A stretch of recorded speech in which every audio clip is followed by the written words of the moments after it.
Hi guys, welcome again. So as you know, we'll be talking about studying abroad, and some of the things we'll be discussing is, looking for people who have studied abroad and excelled, and you get to hear one-on-one about their stories, their journey, their, tips maybe about how they went about their application process.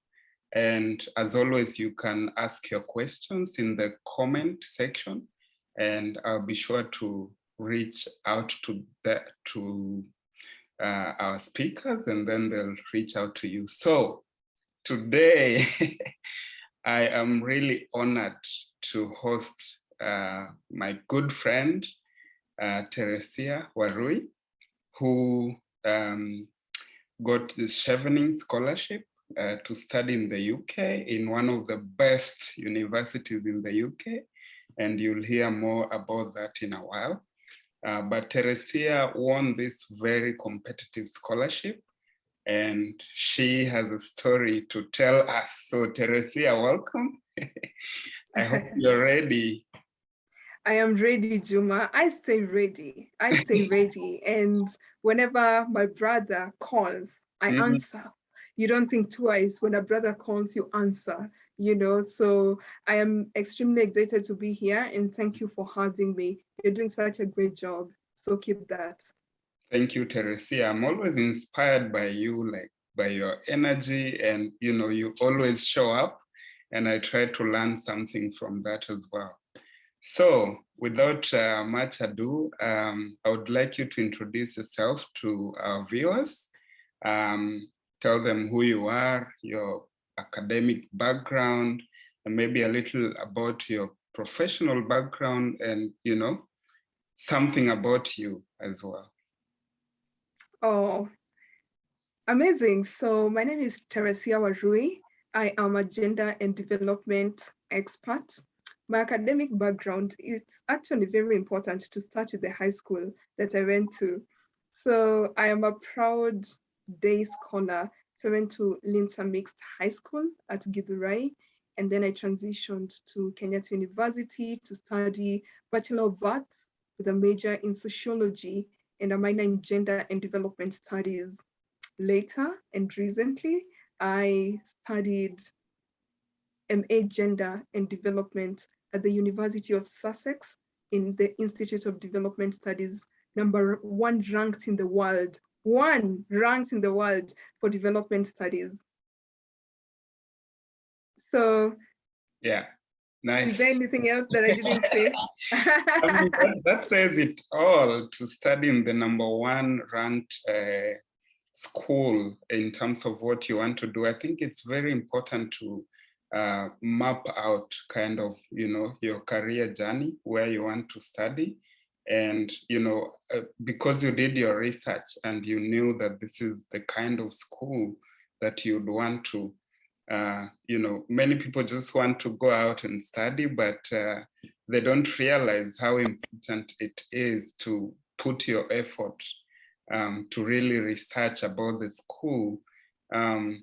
Apart from being #1 in terms of gender and development studies, what else attracted you to University of Sussex? The University of Sussex, seriously, to be honest, nothing else. I just saw, so am I about to swim with the sharks? Why not? So I gave it a go. I got to apply to the university. By the time I was nearly done with the Chevening interview and processes, I was sure I want to go to the Institute of Development Studies. Yeah. Before going to the UK, can you talk a little bit about what you were doing back in Kenya? So before I left Kenya for the UK, I used to work with ActionAid International Kenya. And, this involved me getting to train people, the volunteers, facilitating sessions at the community level, working with the young people. And I really felt good about that, And then Other than that, on the side, I ran my own organization, which is Broad Empire.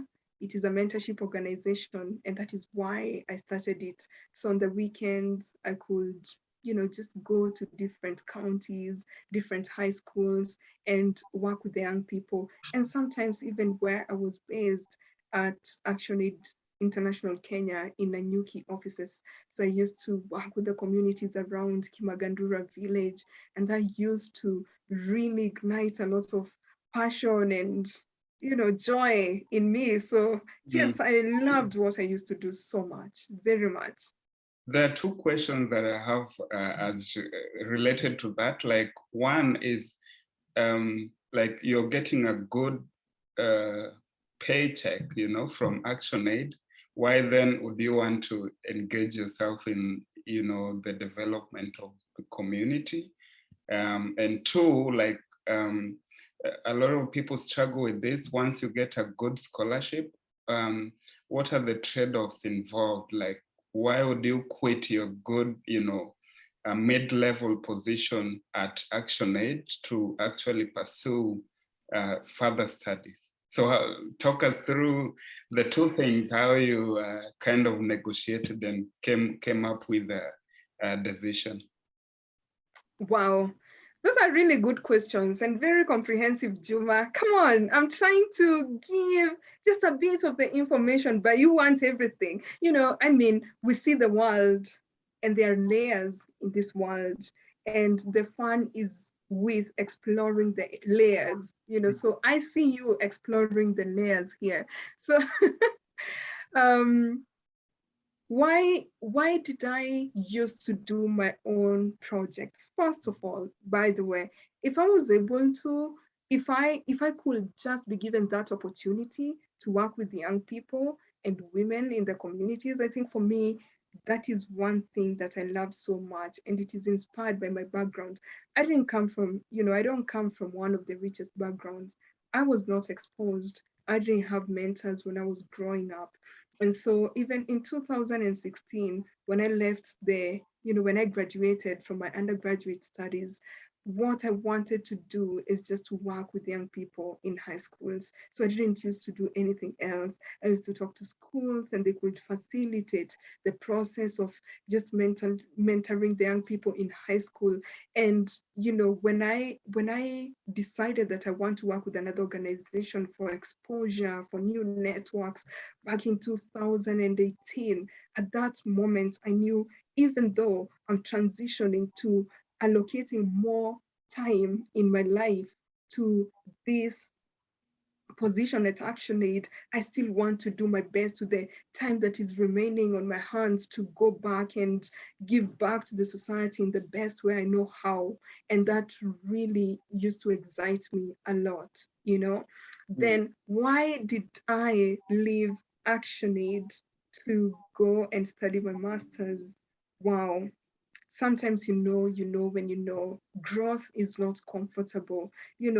I was in a comfortable position. You're getting paid, you're doing your personal development projects, but then you have to sacrifice to get something bigger, you know. And I think before Chevening, I thought I had clarity in my life until when I was taking my flight back and I realized, wow, I'm coming back as a much, much more better person, as an individual to myself in terms of clarity. So, see, it paid off, but I knew I wanted to transition. I wanted to do something more, deepen my level of analysis in terms of gender and development, understand the world of gender and development much more better, and how I can be able to mainstream gender in different projects and, anything that I do towards the community and the nation of Kenya. Yes. Yeah, that makes me reflect about my own journey at a time when, I had this really good job on average. And, when I shared with my boss that I've gotten this scholarship, and the conversation was like, okay, can you give me paid and paid leave? Like, I don't care what it is, as long as there's a job security. And she basically said, you haven't worked here for like more than 3 years, which means we can't give you study leave. So you have to make a choice, either quit and go to study or, you know, continue with work. So anyway, I had to quit, and that was painful at that moment. But later on, I agree with you that you realize how much you've changed and grown over time, you know, over only 1 year. Like, you can't trade that with anything else. So back to you, Teresiah. I just want Yes. to know, like, when, like, how did you feel to win this scholarship? And even before that, like, what was the processes involved? Because people ask, like, yo, I need this scholarship, but are they willing to put the work that is involved? Like, what kind of process went behind you getting the scholarship, and how did that make you feel to finally get it? Wow. That's a very good question, because behind every achievement, there is that moment where you work so hard in the dark on your own when you don't have the limelight, and then one day you get it. And when you get it, your face is shining. And when you get it, it's so attractive to everyone who is around you, you know, to everyone who knows you personally, whoever doesn't know you personally. I mean, people want to achieve bigger things in life, you know, and I mean, when you're talking about studying for, you know, a master's degree and just studying abroad in a different country, a different environment, I think it's in the bucket list of so many people. So personally, when I got the scholarship, it was one of those surreal moments in my life, because I envisioned it. You know, I saw it. I saw it. And when I got it, it was actually the second time I was applying for it. So when I got the scholarship, and I remember I was in Isiolo doing some training, and you know, for some reason on that day I was so bubbly, excited. I'm always energetic. If you hang out with me, I'm always that girl. But then for some reason, it didn't only show from the outside, but I was just feeling good from the inside. It's like good news was coming, and my body was feeling it and predicting it, you know. And so I was really happy. And then I got the email, and I could not believe there were so many things that were going on in my mind that, you know, when I finished my undergraduate studies, I chose not to be employed. I chose to go and work with young people. And this is a story that was contributing to something that I never imagined I will ever win. By the time I was making a decision to work with the young people, in 2000, from mid 2016 all the way to 2018, dedicating like 2 years and more into this world that is not paying you, but just being driven by passion and fueled by it every day, the risks you take. You know, I mean, Yeah. it's just interesting. And then you're imagining at that moment, you didn't imagine there is anything called Chevening Scholarship, you Mm. know, and you are just doing it out of the heart, and then you get it, and then you think about now the process of getting this Chevening Scholarship. Because for me, for the first time when I applied, I actually never heard anyone review my essays. So I got shortlisted, Mm. even though no one had looked at my essays. It was pure story, you know, pure leadership story. Mm-hmm. And that actually contributed to that. But then when I didn't get it for the first time, I had to ask why. And I realized that I needed to envision much more about my life. I needed to be more intentional. I needed to connect the dots backwards while I'm moving forward. And I need to just connect the dots. Mm. Chevening is just a stepping stone. So at that moment, that is, you know, like I just realized how much it has contributed to it. So Mm. when it comes to Chevening, actually, the thing is, you may have a really great leadership story, but then you also need to think about your future and how you need to connect those dots, you Mm. know? And when it comes to the system personally that I was raised in, I never got to be so keen about things, proofreading my work. I'm like, okay, I'm just communicating as if we're talking right now. But then it actually started then when I realized, wow, I need to read my essays again. I need to understand them. And it never made sense at that moment until when now I got the scholarship and I was like, so there is what we call an argument.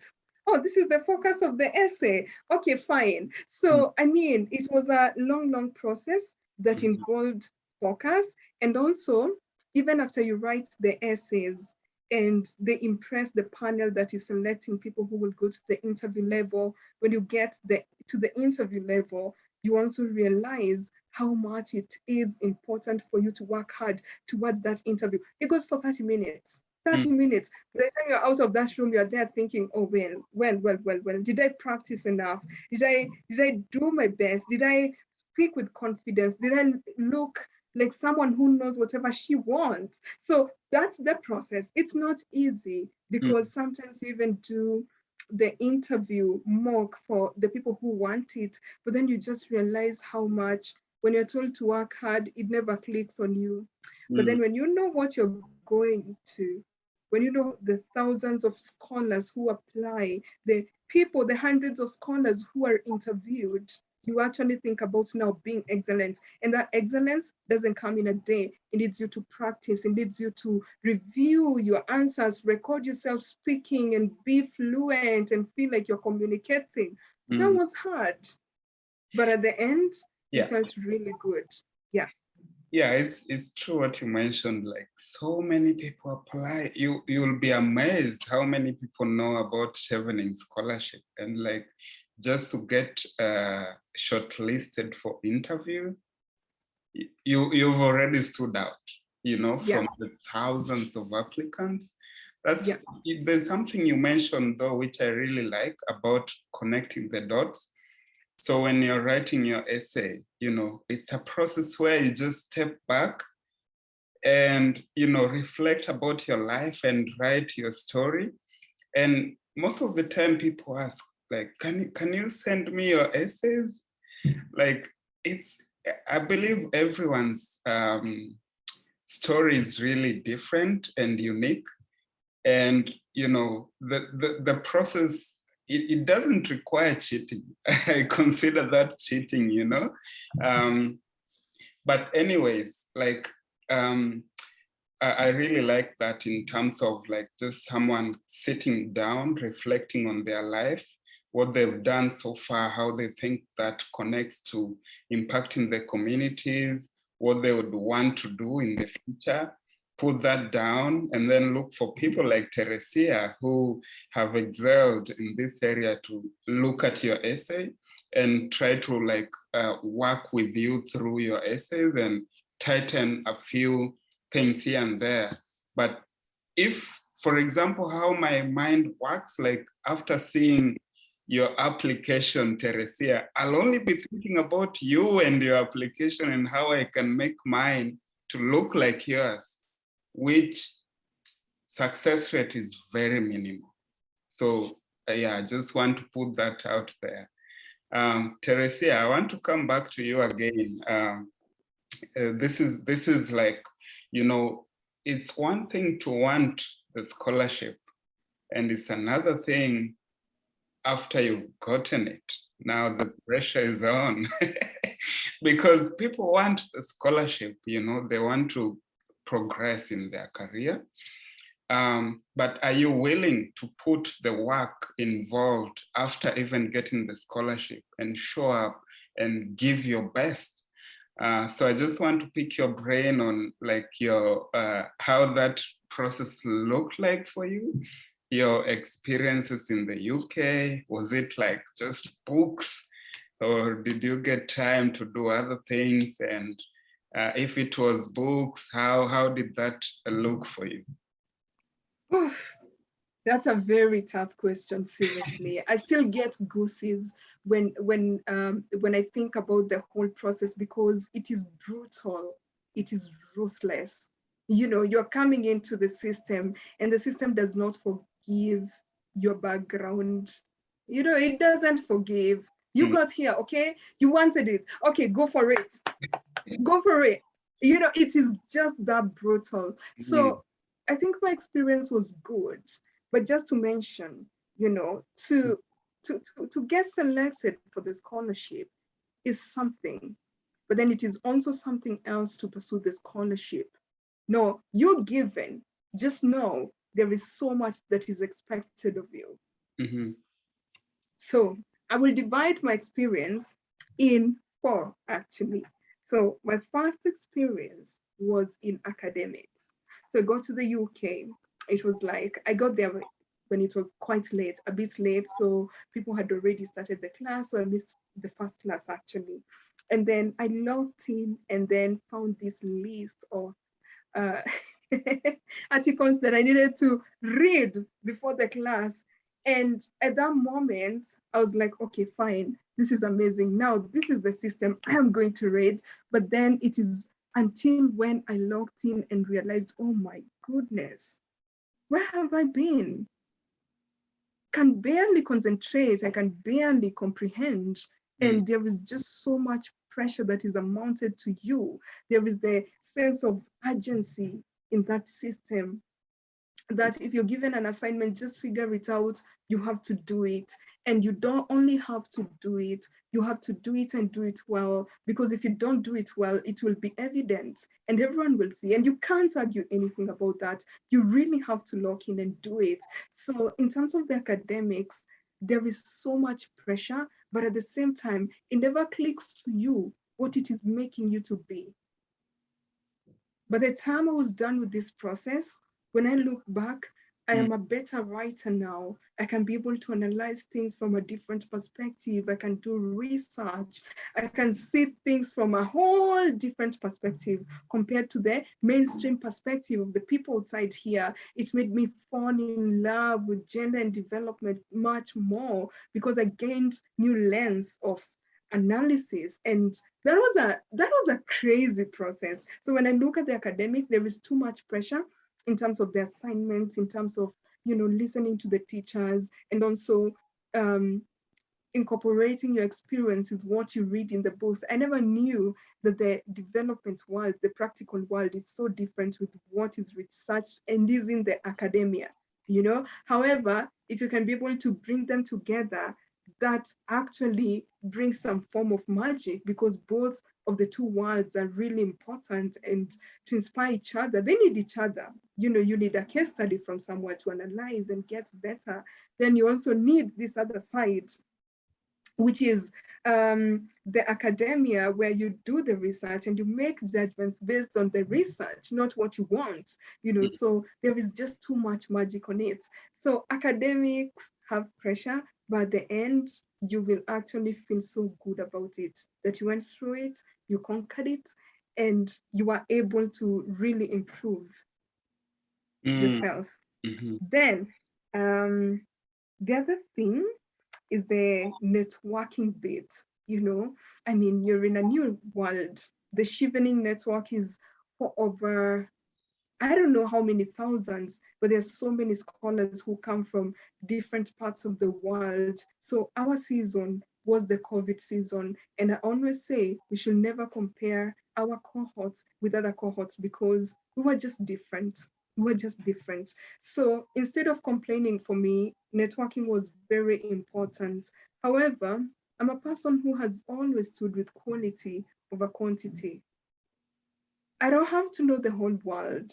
I just need to make very few meaningful connections. Okay, that if I know Juma, now we are doing a video with you. I don't need to know thousands of people from different places in the world. I only need to have a few who are genuine, loyal, and meaningful. So that's what I focused on. Even in our class, I didn't have that personal connection with everyone, but you will meet each other, you will say hi and all, but then you select a few people who speak your language, who see things for some reason in a way that you see it, people who you can be able to work with and actually develop each other, grow each other. I'll give you an example. one of my classmates actually was way years ahead of us. And she was on her 40s. She has worked in the development sector for a very long time, and she had that experience. She wanted to just get that master's degree. And when I connected with her, she happens actually to be one of the most productive people I've ever connected with. She is the person who would call me and check on me. She is the person who would review my applications for work. She's the person who is, ready to give you the insights from the experience that she has had. So for me, quality is very much important than quantity when it comes to networking. However, you need to put yourself in position to network with people. You do a lot of self-digging to understand who you are and to understand that, whoever you make connection with, it's never wrong. You feel it, they probably feel the same way. So you go, connect, and keep on supporting each other. That is something amazing that I experienced. For me, it was about quality and not quantity. Yeah. Then the other thing is traveling, So I come from Kenya, Oh, you and had Kenya money to is travel. I had to make sure I worked at some point, and I also lived like a student. I didn't live like I was working. No, I lived like a student, and that's why I was also able to save some money and understand that beyond academics, I needed to see Edinburgh. I needed to see a lot of things in Sussex. I need to tour in London. I mean, if you've not been to London, then it's very hard to convince anyone back home that I've been to London, actually, guys. I've been to the UK, guys. So for me, I was like, wow, I really want this experience. I wanted to attend to the, Manchester game. And I did. So for me, it was just that aspect of exposure and seeing things from a different perspective.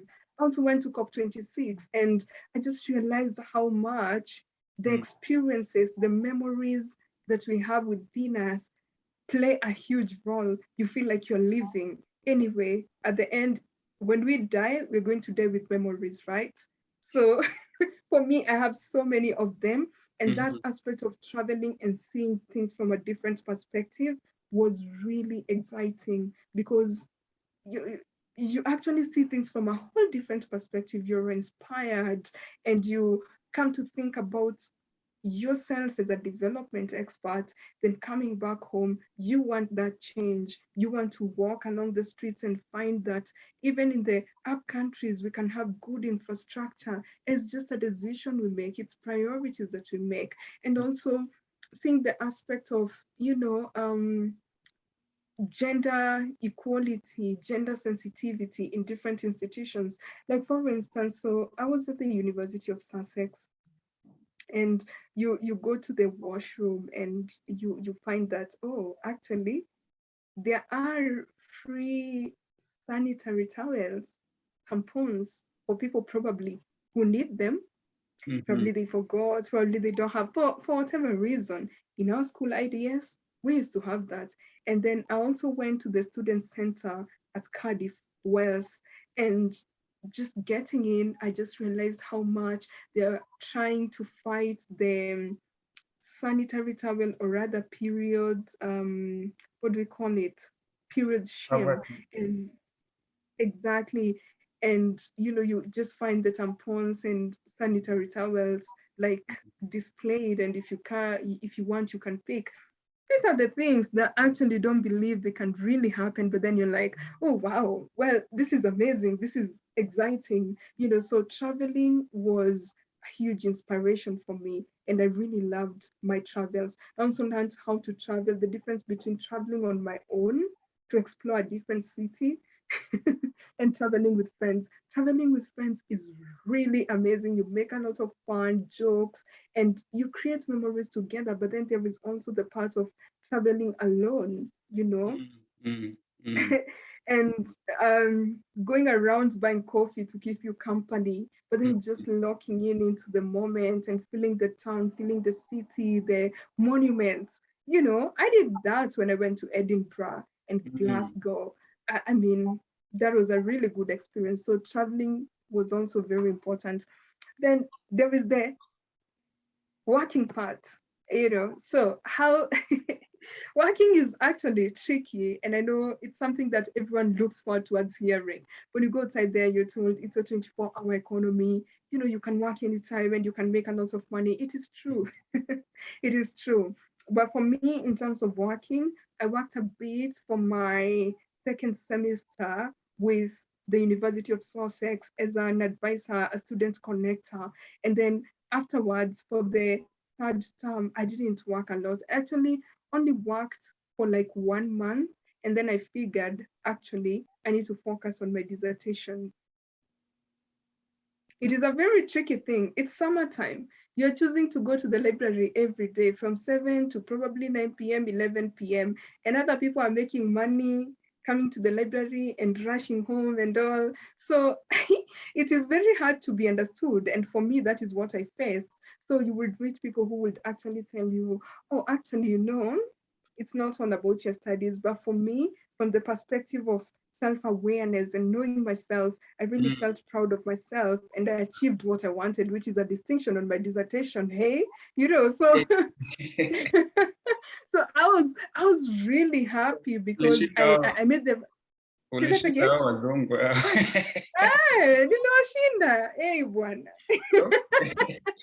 Really, it was really amazing for me because I chose myself. I chose what I wanted. I mean, there is what is going on outside there. There is someone who believes that you have to work and at the same time you will have to do your academics. But for me, what worked for me is to concentrate on one thing. I've always said that I suck at multitasking. And so I consider even to pick one task, be excellent at it, and then move on to the next one. So I used to say, every time when people would ask me why I'm not working, I would be like, I'm happy to work on my dissertation. However, when I am done, I will work so hard like a donkey to pay off for all this that I have lost at this moment.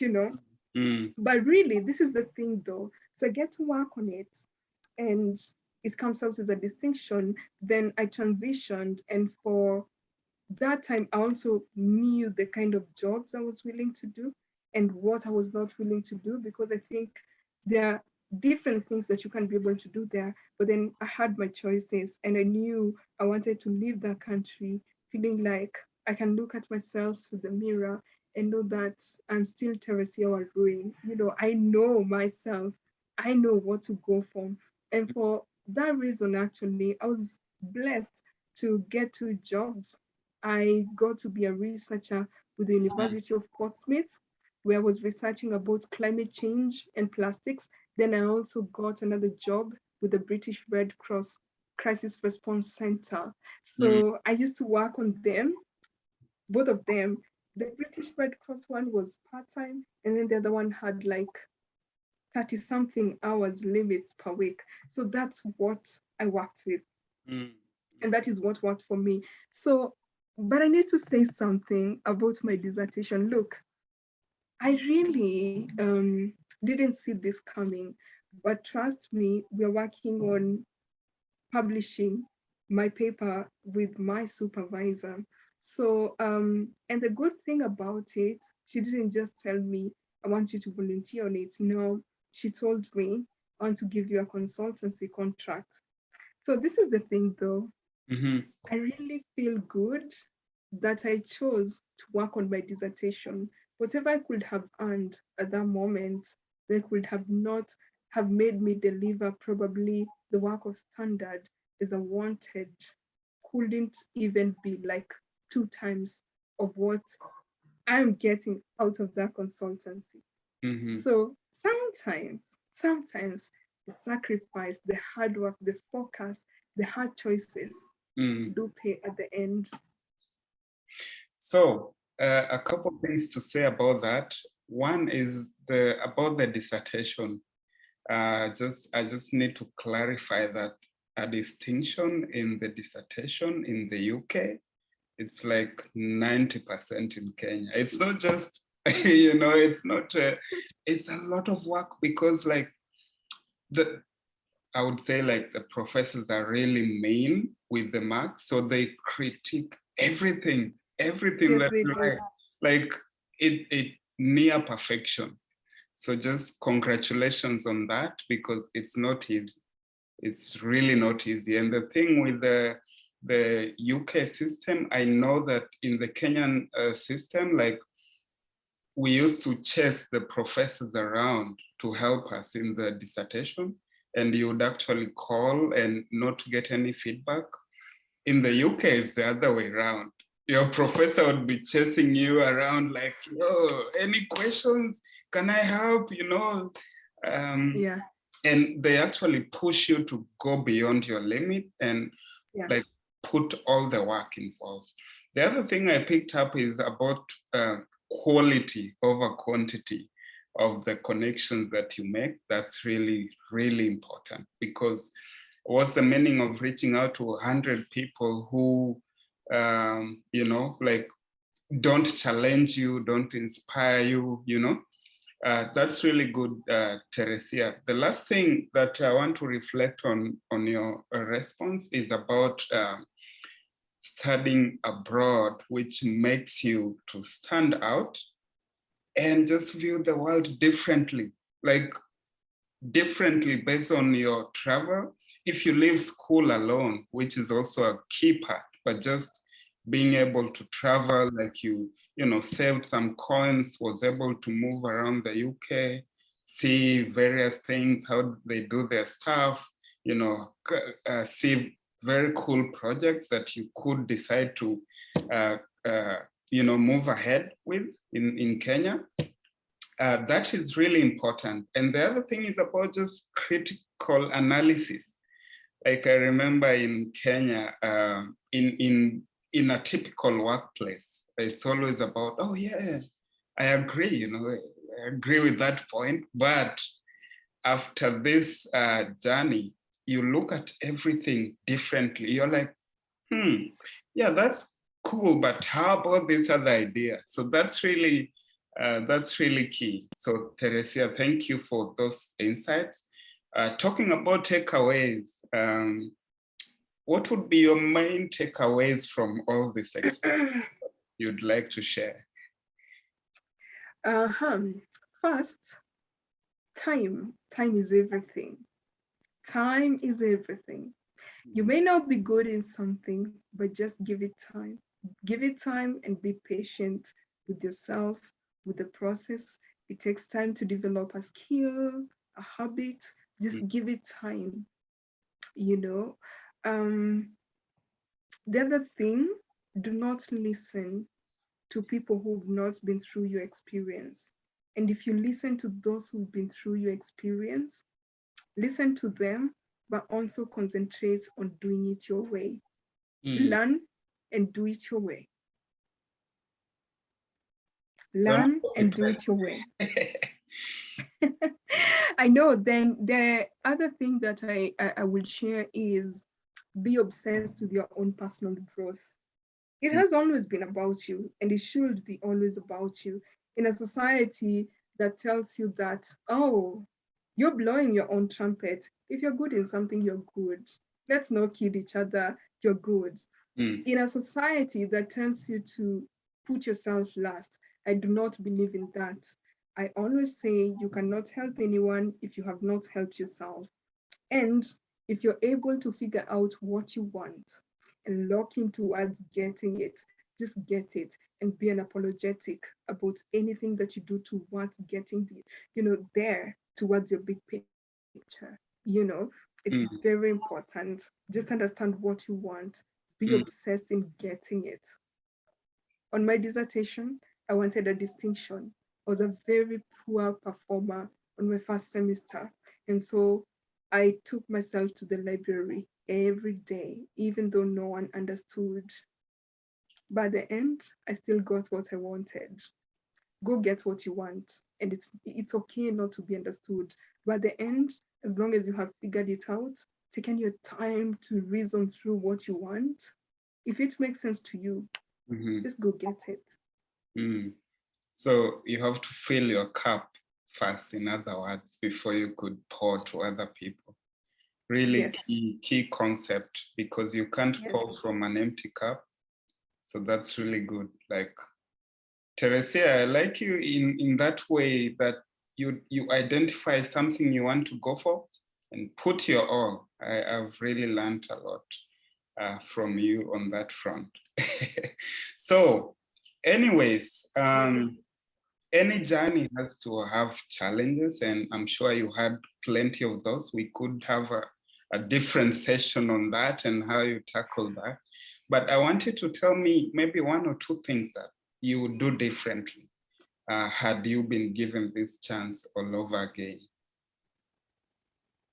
What would I do differently? At the beginning, I would have been more curious to use my Google every time, because Google is a tool. I would use my Google to Google directions. I would use my Google to understand the system. I would use my Google to understand things in that country, because most of the things are documented. It's only being about being curious a bit to go and check things out. That's what I will do differently.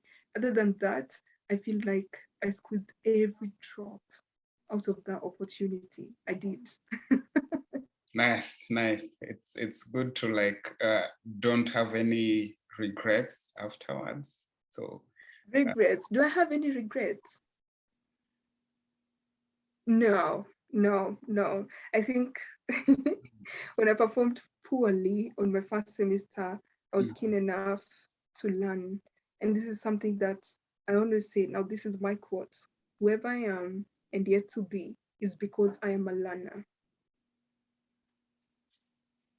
I learned and I conquered, and I came back home with my head up high.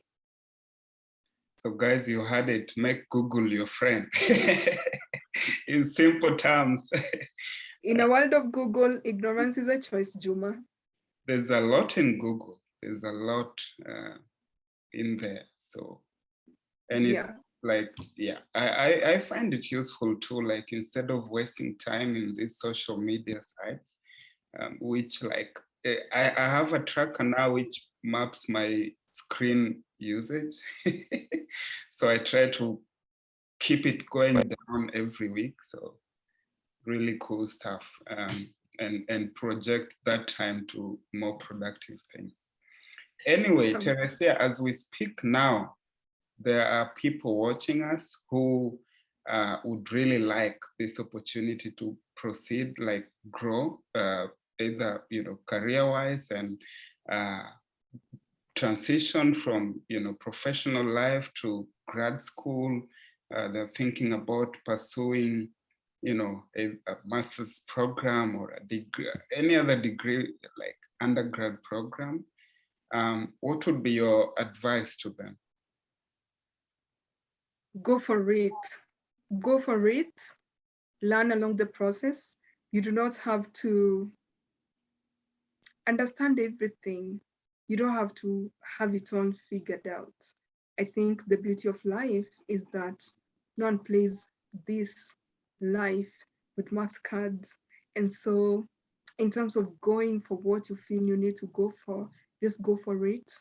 One thing though, just make sure you do your best you can to put in a position to put yourself in a position to get what you want, because it doesn't come easily. And when it comes, a lot will be expected to come from you in terms of focus and the effort you put towards it. And for all that, to wrap it all up, I would say to want it, to dream about it, to talk about it, to think about it is not enough, but to understand what you want, to understand whatever it takes for you to get there, to understand what you need to do. Now that is something different.